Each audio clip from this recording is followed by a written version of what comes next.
Order. Today is Thursday, September 19th, 2024, and the time is 1 o'clock. I am Frank Fairbanks, Chair. Would the other members please introduce themselves, maybe starting right here with the Vice Chair? Hi, everybody. Stephen Bales from Buckeye. Hi, Rory Van Pocky from Casa Grande. I'm Leslie Myers with the Salt River Project. Thank you. We do have a quorum, so we can proceed with our business. Would ADWR staff members in the room please introduce themselves, and maybe we'll start with Nick. Hello, everyone. My name is Nick Mason. I'm the GUAC coordinator for ADWR. Hi, Ryan Melson, the Deputy AMA Director. Hi, Francesca Finksler, the WMAP intern. I'll be here in place of Melissa today. Hi, I'm Joy Revelo-Vera. I'm the AMA Program Supervisor. Rebecca Burnett, Manager of the Arizona Water Banking Authority. Madeline Oliver, Water Resources Specialist with the Water Banking Authority. If any of the people in the audience would be interested in introducing themselves, please stand and introduce yourself now, but it's up to you.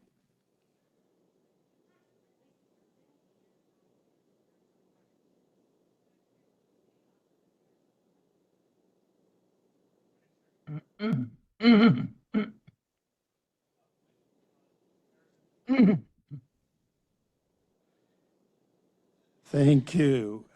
And anybody that's online, please type in your name and affiliation into the chat box that's available online.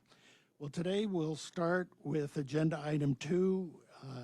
On the agenda is logistics, and Nick will take us through that. Nick? Thank you, Mr. Chairman. Good afternoon, everyone. Before we get started, I'd like to go over some meeting logistics. For the public in attendance, we ask that you please keep your phones silenced. For those attending online, please keep your audio muted during the meeting. Excuse me. Pardon the interruption. If any members of the public would like to speak to the council, the call to the public will be the time to do so. If you are attending virtually, please indicate in the chat that you would like to speak, and you will be unmuted. This meeting is being recorded and will be posted to ADWR's website and YouTube page once the recording is generated. Presenters, please ask for the next slide when presenting your agenda item. Finally, if you're having any technical difficulties, please contact our help desk. Their contact information can be found on the screen. Thank you. That is all. Are there any questions? Hearing none.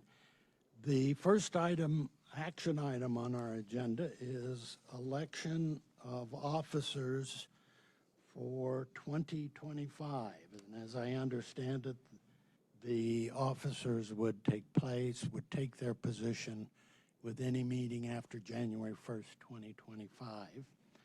I don't know if there's any discussion or whether people are ready to move with some sort of motion. Mr. Chairman, I have a motion. I'd like to move that Frank Fairbanks can nominate him as the chair and to nominate Leslie Myers as vice chair.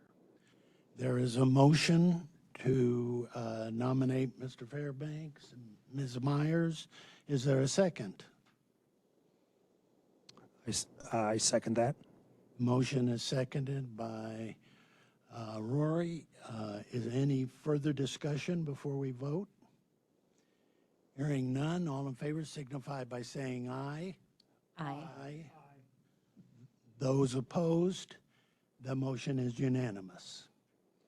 Let's move on to item 4, which is the Arizona Water Banking Authority. And we have a report today from Rebecca Burnett. And Rebecca will present the AWBA 2025 Preliminary Plan of Operations. Rebecca? Chair Fairbanks, members of the council, good afternoon, everyone in the audience. If you could please pull up the slides. Thank you.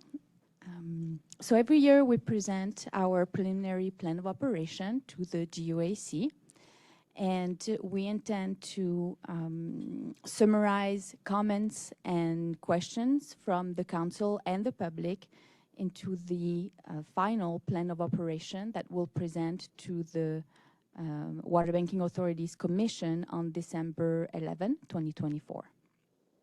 Next, please. So according to Reclamation's August 24-month study, next year will be in a Tier 1 shortage. This means that the reduction to Arizona entitlement of the Colorado River will impact the CAP-NIA pool. This means that it will trigger Indian firming obligation from the water bank. Next, please. Next year, we won't be storing any water. We have, however, other ways of achieving our goals. We intend to purchase intentionally created surplus firming credits. This is pursuant to our agreement with the Gila River Indian community made under DCP. And we also, we could purchase long-term storage credits. And I'll get into that in the next slide. So here's our funding for next year. So you will see withdrawal fees and water storage tax in this table. With the withdrawal fees, the amount you see there in the Phoenix and Tucson AMAs, so these amounts do not include the reappropriation to the Arizona Navigable Stream Adjudication Commission of $200,000, so they're not included there. And these are estimates for next year. In the Phoenix AMA, we estimate having $1.6 million, and we will spend all that money on intentionally created surplus firming credits. So we'll buy these from the Gila River Indian community. This is water that they left in Lake Mead. So every year we pay them for that water. And so we also develop credits after there's a 10% loss factor that we take into consideration. And if we can spend that money, then we'll end up developing 5,327 firming credits. That's for the Phoenix AMA. In the Tucson AMA, we estimate having $367,000. And with that money, we could purchase long-term storage credits. We do not have a purchase and sell agreement for next year. But if we have the opportunity, then we could purchase long-term storage credits. And underwater storage tax, so we did not request the CWCD Board of Directors reserve 4-cent tax monies for the Water Banking Authority next year. This is because we do not have long-term storage credit purchase opportunities for next year, so we thought that we didn't have to ask money for a deal that we do not have, so that's why here it shows 0 in the table. Next, please. So as I was saying, we'll have an obligation next year for the Gila River Indian community. The firming number for next year will be it's an estimate. It will be 6,102 acre-feet. This is according to CAP's estimates of water orders. And we agreed with the community to use our firming credits. This is water that was pre-delivered, so it's already on reservation. We delivered that water from 2015 to 2018. That's what you see in the table here. And so we'll be using firming credits that we developed in 2016 and 2017 to firm the Gila River Indian community next year.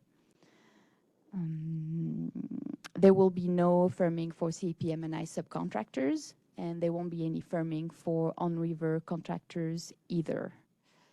As for Southern Nevada Water Authority, they informed us earlier this year that they intend to ask for intentionally created unused apportionment in 2028.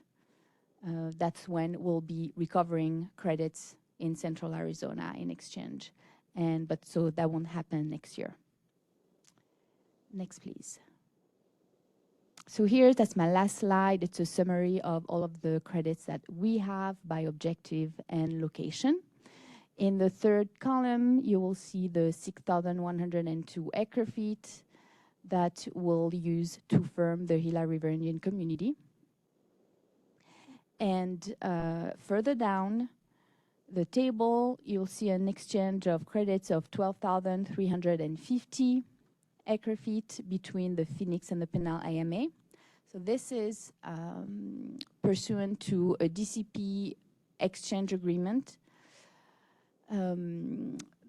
Entities in the Phoenix and the Tucson AMAs agreed to send water to Pinal AMA. So in 2022, under a Tier 1 shortage, that's what they did.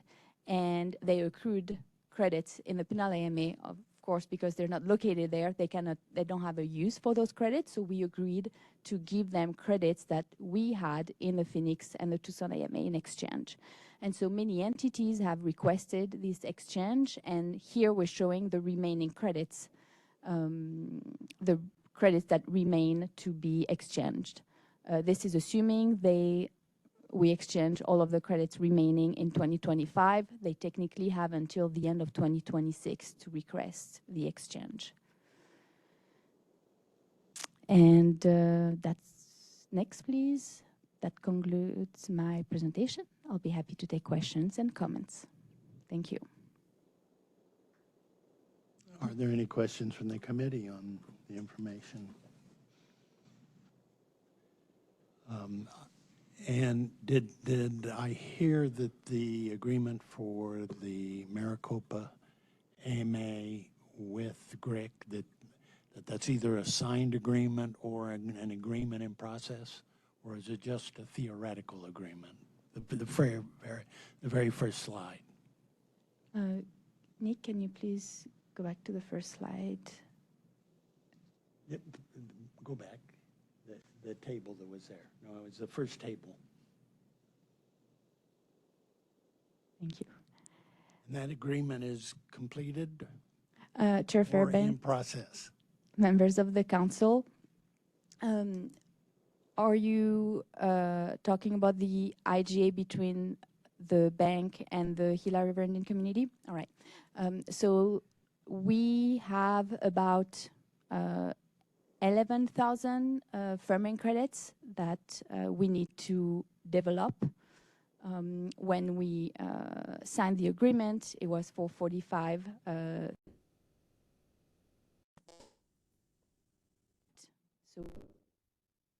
So we've been every purchase those credits.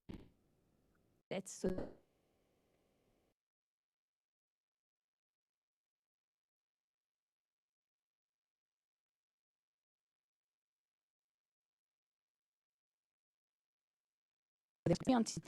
Anything else? Well, there's no action necessary on this item. Let's move to item 5, which is the Water Management Assistance Program updates, and Francesca Finksler will provide a report. Francesca? Thank you, Mr. Chair, and good afternoon, council members and members of the public. I will be going over the Water Management Assistance Program fund balance, the status of the DCP groundwater conservation grants, and introduce the projects that are completed and or renewing. Next slide, please. The current balance for the Phoenix AMA is $657,333. Of that, $446,672 is committed, leaving a balance of $210,661. On average, we collect about $187,000 annually. All right. Good. Yes, Mr. Bales. Go back and start with your first number. And Yeah, okay. It's just too fast for me. It's okay. Can you go back to the previous slide? Yeah. Okay, good. Oh, there we go. All right. So the current balance is $657,333. It looks like it's missing a 3 on the slides. That's okay. Of that, $446,672 is committed, plus $75,000 for Arizona Project Wet to be renewing, leaving a balance of $210,661 and $135,661 with the renewal of Arizona Project Wet. On average, we collect about $181,000 annually.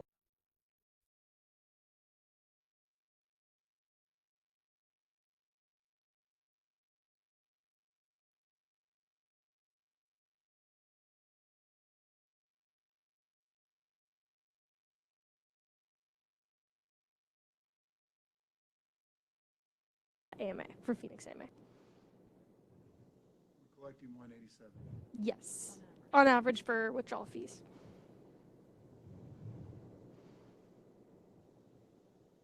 But we're committed to 446. 446. Yes, that is the here, I don't have my, That balance. yes, yes, So the holdover balance yes, covers the committed costs yes, together with the new fees. yes. Can I ask, is that 446,000 just for this year? Or is that committed, you said per year, is that committed into the future? No, that is so far. So it's like updated every single month. And so that was for the month of July when it was last updated. Yeah, the current standing. So that's an annual number based on July, or is it just what you expect to expend in July? No, it's what we get. So we get it updated every single month from finance. And so we want to use the most updated version. So the last one that we had was from July, but it's for the year, basically. What's the annual cost Yes. as of July? Yes, yes. Sorry, I don't mean to interrupt, but we're getting some feedback from the folks online. It might be a little tough to hear some people who are speaking, so let's make sure we're really getting close to our microphones when we talk. Thank you. Thank you for Thank the you. reminder. Are we all good? Okay, next slide, please. All right. On the screen is a chart of the WMAP fees collected for the past 5 years. The fee for the first 4 years has been 25 cents and was raised to 30 cents for this past year. The water bank fee is $2.50 for a grand total of $3.30 per acre foot. Next slide, please. Projects that are currently funded with the WMAP funds are the Smartscape Professional Landscape Training Program, the Water Conservation Management, the Residential Water Use Phase 2 project, the Town of Gilbert Rebate Program, and Arizona Project Wet, who will be presenting for renewal today. The DCP Leak Detection Project also receives some of their funding from the WMAP funds. Next slide, please. Next, I will give you an update on the Groundwater Conservation Grant. The University of Arizona STEM Education Project has been completed and will present today. All other groundwater conservation grant projects are ongoing. Next slide. Oh, that's it. Okay. Before we move on to the presentations, are there any questions regarding the WMAP funds or the groundwater conservation projects? Well, I know you have some more questions, so go ahead.